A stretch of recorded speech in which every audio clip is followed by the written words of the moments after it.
Hi friends, എല്ലാവർക്കും നമസ്കാരം. എല്ലാവരും നമ്മുടെ ക്രിസ്മസ് വീഡിയോസൊക്കെ കാണുന്നുണ്ടെന്ന് വിശ്വസിക്കുന്നു. നമ്മുടെ വീഡിയോസൊക്കെ കാണുന്നതിനെ സപ്പോർട്ട് ചെയ്യുന്ന എല്ലാവർക്കും ഞാൻ പ്രത്യേകം നന്ദി പറയുന്നു. ഇന്ന് ഞാൻ വന്നിരിക്കുന്നത് ഒരു ക്രിസ്മസിൻ്റെ റെസിപ്പി ആയിട്ടാണ്. ഒരു ബീഫ് വെച്ചിട്ടുള്ളൊരു റെസിപ്പിയാണ്. ഇതുപോലെ നമുക്ക് ബീഫോ അല്ലെങ്കിൽ മട്ടനോ അല്ലെങ്കിൽ ചിക്കനോ ഒക്കെ വെച്ച് ചെയ്യാവുന്നതാണ്. ബീഫിൻ്റെ കൂടെ അരിപ്പൊടി പിടി ഉണ്ടാക്കിയിട്ട് ഉണ്ടാക്കുന്ന ഒരു റെസിപ്പിയാണ്. ഇത് പണ്ട് കാലങ്ങളിൽ ചെയ്തിരുന്ന ഒരു റെസിപ്പിയാണ്. നല്ലൊരു അടിപൊളി ടേസ്റ്റി ആയിട്ടുള്ള റെസിപ്പിയാണ്. അപ്പോൾ നിങ്ങൾ ട്രൈ ചെയ്ത് നോക്കുക. അപ്പോൾ നമ്മൾ ഇതിനു മുമ്പ് ഒരു കേക്കിൻ്റെ റെസിപ്പി ആയിട്ട് ഒരു 1/2 കിലോ ചെറിയൊരു പ്ലം കേക്കിൻ്റെ റെസിപ്പിയാണ്. നല്ലൊരു റെസിപ്പിയാണ്. അപ്പോൾ കാണാത്തവരുണ്ടെങ്കിൽ അതും കൂടെയൊക്കെ കണ്ട് നോക്കുക, ട്രൈ ചെയ്ത് നോക്കിയിട്ട് എന്തായാലും നിങ്ങളുടെ അഭിപ്രായം കമൻറ്റ് ബോക്സിൽ മറക്കരുത്. അപ്പോൾ നമുക്ക് ഈ ബീഫ് പിടിക്കറി ഉണ്ടാക്കാൻ തുടങ്ങാം.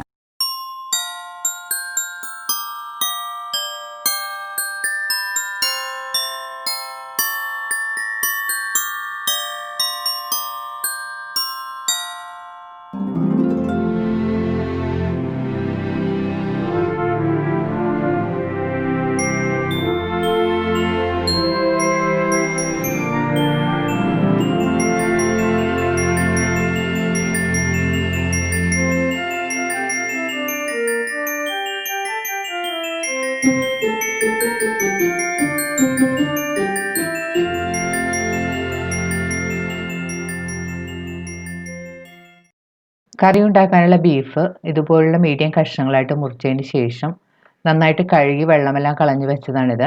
ഞാൻ 1/2 കിലോ ബീഫ് എല്ലോട് കൂടിയാണ് ഇതിനായിട്ട് എടുത്തിരിക്കുന്നത്.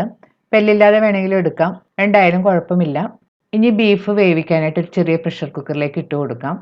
ഇനി ഇതിലേക്ക് 1 ടേബിൾ സ്പൂൺ ഇഞ്ചി ചെറുതായിട്ട് അരിഞ്ഞതും, കുറച്ച് കറിവേപ്പില, 4 പച്ചമുളക് നീളത്തിൽ കീറിയത്, 2 അല്ലി വെളുത്തുള്ളിയും കൂടി ചേർത്ത് കൊടുക്കാം. ഇതിലേക്ക് 1/2 ടീസ്പൂൺ മഞ്ഞൾപ്പൊടിയും 1 ടീസ്പൂൺ കുരുമുളക് പൊടിയും കൂടി ചേർത്ത് കൊടുക്കണം. ഇതിലേക്ക് പാകത്തിനുള്ള ഉപ്പുപൊടിയും 1/2 കപ്പ് വെള്ളവും കൂടി ഒഴിച്ചു കൊടുക്കണം. ഇനി ഇത് സ്പൂൺ കൊണ്ട് നന്നായിട്ട് മിക്സ് ചെയ്ത് കൊടുക്കാം. ഇനി കുക്കർ മൂടി ഇതൊന്ന് വേവിച്ചെടുക്കണം. ബീഫിൻ്റെ കുക്കിംഗ് ടൈം വ്യത്യസ്തമായിരിക്കും. ചില ബീഫ് പെട്ടെന്ന് വെന്ത് കിട്ടും. നാട്ടിൽ കിട്ടുന്ന ബീഫൊക്കെ ആണെങ്കിൽ 15 തുടങ്ങി ഒരു 20 മിനിറ്റൊക്കെ കുക്കറിൽ വേവിച്ചാലേ നല്ല പാകത്തിന് വെന്ത് കിട്ടുകയുള്ളൂ. അപ്പോൾ നിങ്ങൾ ഉപയോഗിക്കുന്ന ബീഫിൻ്റെ പാകം നോക്കി വേവിക്കാൻ ശ്രദ്ധിക്കുക.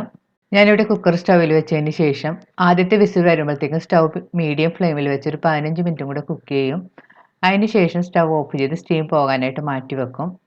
ബീഫ് വെന്ത് പാകമായി വരുന്ന സമയം കൊണ്ട് നമുക്ക് പിടി ഉണ്ടാക്കാനുള്ള മാവ് റെഡിയാക്കി എടുക്കണം. അതിനായിട്ടൊരു ബൗളിലേക്ക് 1 കപ്പ് അരിപ്പൊടി ഇട്ട് കൊടുക്കാം. അരിപ്പൊടി എന്ന് പറഞ്ഞാൽ ഇടിയപ്പത്തിൻ്റെ പൊടിയാണ് ഞാൻ എടുത്തിരിക്കുന്നത്, ഒട്ടും തരിയില്ലാത്ത പൊടി. ഇതിലേക്ക് 1/2 ടീസ്പൂൺ ഉപ്പുപൊടിയും 1 ടീസ്പൂൺ വെളിച്ചെണ്ണയും കൂടി ഞാൻ ചേർത്ത് കൊടുത്തിട്ടുണ്ട്. ഇതിലേക്ക് പാകത്തിനുള്ള തിളച്ച വെള്ളം ഒഴിച്ച് നന്നായിട്ട് മിക്സ് ചെയ്ത് കൊടുക്കണം. നമ്മൾ സാധാരണ ഇടിയപ്പത്തിനൊക്കെ കുഴക്കുന്നവരെ നന്നായിട്ട് മിക്സ് ചെയ്തെടുക്കണം. ഞാനിപ്പോൾ ഇതിലേക്ക് 1 കപ്പ് വെള്ളം ഒഴിച്ച് കൊടുത്തിട്ടുണ്ട്. വെള്ളത്തിൻ്റെ കണക്ക് അത്ര കറക്റ്റായിട്ട് നമുക്ക് പറയാൻ പറ്റില്ല. ചില പൊടിക്ക് കൂടുതൽ വെള്ളം വേണ്ടി വരും, ചില പൊടിക്ക് കുറച്ച് വെള്ളം മതിയായിരിക്കും. അപ്പോൾ നമ്മൾ കുറേശ്ശെ വെള്ളം ഒഴിച്ച് പാകത്തിന് മിക്സ് ചെയ്തെടുക്കുക. ഇപ്പോൾ പാകത്തിന് വെള്ളമെല്ലാം ചേർത്ത് നന്നായിട്ട് മിക്സ് ചെയ്തെടുത്തിട്ടുണ്ട്. ഇത് നമുക്ക് മൂടി ഒരു 5 മിനിറ്റ് മാറ്റി വെക്കാം. ഇനി കറിക്ക് ഒരു അരപ്പുണ്ടാക്കണം. അതിനുള്ള ഇൻഗ്രീഡിയൻസ് ആണിത്. 2 ടേബിൾ സ്പൂൺ മല്ലിപ്പൊടി, 1/2 ടീസ്പൂൺ വലിയ ജീരകം പൊടിച്ചത്, 1 ടീസ്പൂൺ കുരുമുളക് പൊടി, 1 ടീസ്പൂൺ ഗരം മസാലപ്പൊടി, 1/2 ടീസ്പൂൺ മഞ്ഞൾപ്പൊടി, 1/4 ടീസ്പൂൺ മുളക് പൊടി. മുളക് പൊടി വളരെ കുറച്ചെടുത്താൽ മതി. എരിവിനായിട്ട് കുരുമുളക് പൊടിയും പച്ചമുളകുമാണ് നമ്മൾ കൂടുതൽ എടുത്തിരിക്കുന്നത്. 6 അല്ലി വെളുത്തുള്ളി, 10 അല്ലി ചെറിയ ഉള്ളി, ചെറിയൊരു കഷ്ണം ഇഞ്ചി. ഇനി മിക്സിയുടെ ഒരു ചെറിയ ജാറിലേക്ക് വെളുത്തുള്ളിയും ഉള്ളിയും ഇഞ്ചിയും കൂടി ഇട്ട് ആദ്യം ഒന്ന് അരച്ചെടുക്കണം. ഉള്ളിയും വെളുത്തുള്ളിയും കൂടി നമ്മൾ അരച്ചെടുത്തിട്ടുണ്ട്. ഇനി നമുക്ക് ഇതിലേക്ക് ബാക്കിയുള്ള മസാലപ്പൊടികളും കൂടി ചേർത്ത് കൊടുക്കാം. ഇനി ഇതിലേക്ക് അരക്കാൻ പാകത്തിനുള്ള വെള്ളം ഒഴിച്ച് നന്നായിട്ട് അരച്ചെടുക്കണം. ഇപ്പോൾ മസാല നല്ലതുപോലെ അരച്ചെടുത്തിട്ടുണ്ട്. ഇനി ഇത് നമുക്ക് മാറ്റി വെക്കാം. പിടിക്ക് മാവ് മിക്സ് ചെയ്ത് വെച്ചിട്ട് 5 മിനിറ്റ് എല്ലാം കഴിഞ്ഞിട്ടുണ്ട്. മാവെല്ലാം കുറച്ച് തണുത്ത് വന്നിട്ടുണ്ട്. ഇനി ഒന്ന് കൈകൊണ്ട് നന്നായിട്ട് മിക്സ് ചെയ്തെടുക്കണം. മാവ് ഇപ്പോൾ നല്ല സോഫ്റ്റായിട്ട് കുഴച്ചെടുത്തിട്ടുണ്ട്. നമുക്ക് കൈകൊണ്ട് തൊട്ട് നോക്കുമ്പോൾ തന്നെ അറിയാം, നല്ല സോഫ്റ്റാണിത്. പിടിക്കുള്ള മാവ് കുഴച്ചെടുക്കുമ്പോഴത്തേക്കും നല്ല സോഫ്റ്റായിട്ട് വേണം കുഴച്ചെടുക്കാനായിട്ട്. എന്നാൽ മാത്രമേ നമ്മൾ പിടി ഉണ്ടാക്കി എടുക്കുമ്പോഴത്തേക്കും നല്ല സോഫ്റ്റായിട്ട് കിട്ടുകയുള്ളൂ, അല്ലെങ്കിൽ ഭയങ്കര ഹാർഡായിട്ടിരിക്കും. ഇനി കയ്യിൽ കുറച്ച് എണ്ണ തടവി കൊടുക്കാം. അതിനുശേഷം ഇതിൽ നിന്ന് ചെറിയ ഒരു പോർഷൻ മാവ് എടുത്തിട്ട് ഇതുപോലെ ചെറിയ ചെറിയ ഉണ്ടകളായിട്ട് ഉരുട്ടിയെടുക്കാം.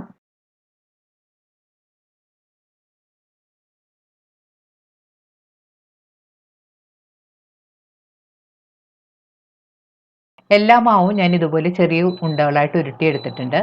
കറിക്ക് ആവശ്യമുള്ള തേങ്ങാപ്പാലാണിത്. 3/4 കപ്പ് നല്ല കട്ടിയുള്ള 1-ാം പാലും 2 കപ്പ് 2-ാം പാലുമാണ് ഞാനിവിടെ എടുത്തിരിക്കുന്നത്. ഞാനിവിടെ ഫ്രഷ് തേങ്ങ ചിരവിയത് മിക്സിയിലിട്ട് അടിച്ചിട്ടാണ് തേങ്ങാപ്പാൽ എടുത്തിരിക്കുന്നത്. അപ്പം നിങ്ങൾക്ക് വേണമെങ്കിൽ ടീനിൽ കിട്ടുന്ന കോക്കനട്ട് മിൽക്കോ കോക്കനട്ട് പൗഡറോ കലക്കി ചേർത്താലും മതി. നമ്മുടെ ബീഫ് പാകത്തിന് വെന്ത് വന്നിട്ടുണ്ട്. ഇനി നമുക്ക് കറി ഉണ്ടാക്കാൻ തുടങ്ങാം. കറി ഉണ്ടാക്കാനായിട്ട് ഞാനിവിടെ ഒരു പാൻ ചൂടാക്കാൻ വെച്ചിട്ടുണ്ട്. പാൻ ചൂടാകുമ്പോൾ നമുക്ക് അതിലേക്ക് വെളിച്ചെണ്ണ ഒഴിച്ചു കൊടുക്കാം. ഇതുപോലുള്ള നാടൻ കറികളെല്ലാം നമ്മൾ വെളിച്ചെണ്ണയിൽ ഉണ്ടാക്കുന്നതാണ് കൂടുതൽ ടേസ്റ്റ്. ഇപ്പോൾ വെളിച്ചെണ്ണ നന്നായിട്ട് ചൂടായി വന്നിട്ടുണ്ട്. ഇതിലേക്ക് ഒരു തണ്ട് കറിവേപ്പില ചേർത്ത് കൊടുക്കാം. ഇനി ഇതിലേക്ക് 1 കപ്പ് ചെറിയ ഉള്ളി നീളത്തിൽ അരിഞ്ഞത് ചേർത്ത് കൊടുക്കാം. ഇപ്പോൾ ചെറിയ ഉള്ളി ഇല്ലെങ്കിൽ സവാള വേണമെങ്കിൽ പൊടിയായിട്ട് അരിഞ്ഞിട്ട് ചേർക്കാം. പക്ഷേ ഈ കറിക്ക് നമ്മൾ ചെറിയ ഉള്ളി ഉപയോഗിക്കുന്നതിനാണ് കൂടുതൽ ടേസ്റ്റ്. ഉള്ളി ചേർത്തതിന് ശേഷം നന്നായിട്ട് വഴറ്റി കൊടുക്കണം. ഇപ്പോൾ ഉള്ളിയെല്ലാം മൂത്തൊരു ചെറിയ ബ്രൗൺ കളറായി തുടങ്ങിയിട്ടുണ്ട്. ഈ സമയത്ത് നമുക്ക് ഇതിലേക്ക് അരച്ചു വെച്ചിരിക്കുന്ന അരപ്പ് ചേർത്ത് കൊടുക്കാം.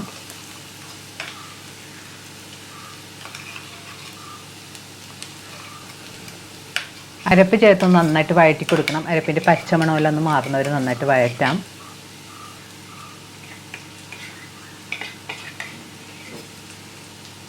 അരപ്പ് ചേർത്ത് 3-4 മിനിറ്റ് നന്നായിട്ട് വഴറ്റിയതിന് ശേഷം ഇതിലേക്ക് വേവിച്ച് വെച്ചിരിക്കുന്ന ബീഫിൻ്റെ വെള്ളം കുറച്ച് ചേർത്ത് വീണ്ടും നന്നായിട്ട് വഴറ്റി കൊടുക്കാം. ഇനി ആ വെള്ളമെല്ലാം ഒന്ന് വറ്റി എണ്ണ തെളിയുന്നവരൊന്ന് വഴറ്റി കൊടുക്കാം.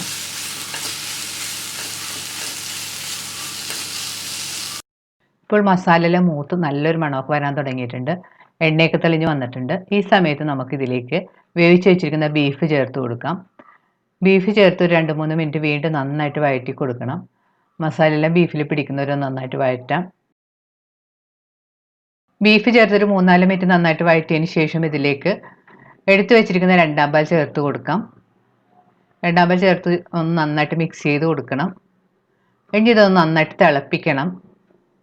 ഇതിലേക്ക് പാകത്തിനുള്ള ഉപ്പുപൊടിയെല്ലാം ചേർത്ത് കൊടുക്കാം.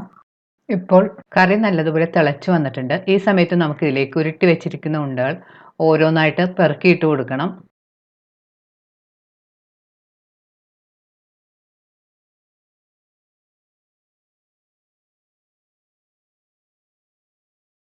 ഉണ്ടകളെല്ലാം ഇട്ടതിന് ശേഷം പതുക്കെ ചട്ടിയെടുത്തൊന്ന് മിക്സ് ചെയ്ത് കൊടുക്കണം. പിടിയിട്ട ഉടനെ തന്നെ നമ്മൾ സ്പൂൺ കൊണ്ടൊന്നും അധികം ഇളക്കണ്ട. കുറച്ച് സമയം നന്നായിട്ട് തിളച്ചതിന് ശേഷം മിക്സ് ചെയ്ത് കൊടുത്താൽ മതി. ഇനി സ്റ്റവ് ഒരു മീഡിയം ഫ്ലെയിമിൽ വെച്ച് 8 തൊട്ട് 10 മിനിറ്റ് വരെ ഒന്ന് കുക്ക് ചെയ്യണം. അല്ലെങ്കിൽ ആ ഉണ്ടയെല്ലാം വെന്ത് വരുന്നതാണ് കണക്ക്. ഉണ്ടകളെല്ലാം ഇട്ടതിന് ശേഷം കൂടുതൽ നേരം ഒന്ന് കുക്ക് ചെയ്യേണ്ട ആവശ്യമൊന്നുമില്ല. ഒരു 8 തൊട്ട് 10 മിനിറ്റ് ആകുമ്പോഴത്തേക്കും നല്ല പാകത്തിന് വെന്തിട്ടുണ്ടാവും. അല്ലെങ്കിൽ ഒരു ഉണ്ട എടുത്ത് നമുക്ക് ആവൊക്കെ വെന്തിട്ടുണ്ടാവും എന്ന് വേണമെങ്കിൽ ചെക്ക് ചെയ്ത് നോക്കാം. ഇപ്പോൾ ഉണ്ടെല്ലാം വെന്ത് കറി ഒന്നത് കുറുകി വന്ന് തുടങ്ങിയിട്ടുണ്ട്. ഈ സമയത്ത് നമുക്ക് ഇതിലേക്ക് എടുത്ത് വെച്ചിരിക്കുന്ന 1-ാം പാൽ കൊണ്ട് ചേർത്ത് കൊടുക്കാം.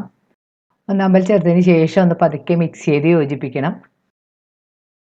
1-ാം പാൽ ചേർത്ത് കഴിഞ്ഞ് കൂടുതൽ കറി തിളക്കാൻ അനുവദിക്കരുത്. നന്നായിട്ട് ചൂടായി തിളക്കാൻ തുടങ്ങുമ്പോഴത്തേക്കും സ്റ്റവ് ഓഫ് ചെയ്താൽ മതി. ടേസ്റ്റ് ചെയ്ത് നോക്കിയിട്ട് എരിവ് കുറവാണ് തോന്നുകയാണെങ്കിൽ പാകത്തിനുള്ള കുരുമുളക് പൊടിയെല്ലാം ചേർത്ത് കൊടുക്കാം. ഞാൻ ഇതിലേക്ക് 1/2 ടീസ്പൂൺ കുരുമുളക് പൊടിയും കൂടി ചേർത്ത് കൊടുത്തിട്ടുണ്ട്. 1/2 ടീസ്പൂൺ ഗരം മസാലപ്പൊടിയും കൂടി ചേർത്തിട്ടുണ്ട്. അതിന് ശേഷം വീണ്ടും ഒന്ന് നന്നായിട്ട് മിക്സ് ചെയ്ത് കൊടുക്കാം.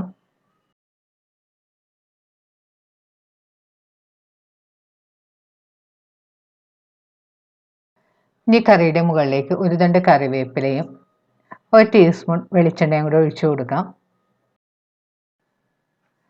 വെളിച്ചെണ്ണ ഓപ്ഷനിലാണ്, നിങ്ങൾക്ക് ഇഷ്ടമുണ്ടെങ്കിൽ ചേർത്താൽ മതി.